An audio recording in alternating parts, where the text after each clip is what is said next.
Following comments made at a conference on Palestinian refugees held in Brussels earlier this week, the European Union's foreign policy chief has come under fire from Israeli officials for linking the gruesome attack at a Jewish school in France with Israeli military attacks that kill Palestinian children. And in days when we remember young people who have been killed in all sorts of terrible circumstances, the Belgian children having lost their lives in a terrible tragedy, and a friend of mine's child being part of that. When we remember what happened in Toulouse today, when we remember what happened when I was in Norway last week a year ago, when we know what's happening in Syria, when we see what's happened in Gaza and Sderot, in different parts of the world, we remember young people and children who lose their lives.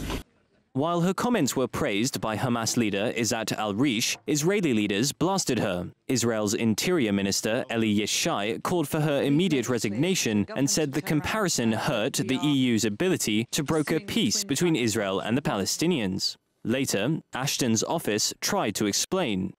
I think you have to read the words. There is no comparison there. It is a general remark about about violence against children around the world and about the tragedies that befall children around the world. There is no comparison made. It is a general remark. She was speaking at a youth event and she wanted to draw attention to the unfortunate fate of children around the world who lose their lives. Any indication or suggestion that there is a comparison or a parallel is incorrect.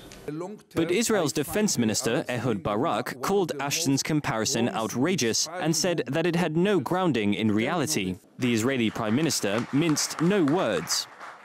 The parallel between the pinpoint slaughter of children and the Israeli military's defensive surgical strikes against terrorists who use children as life shields outrages me.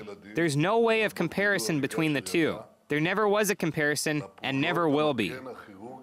The latest reaction surrounding the Ashton furore has come from Facebook, where a group called Catherine Ashton Go Home features a wealth of comments from the international social media sphere calling for the EU foreign policy chief's immediate resignation.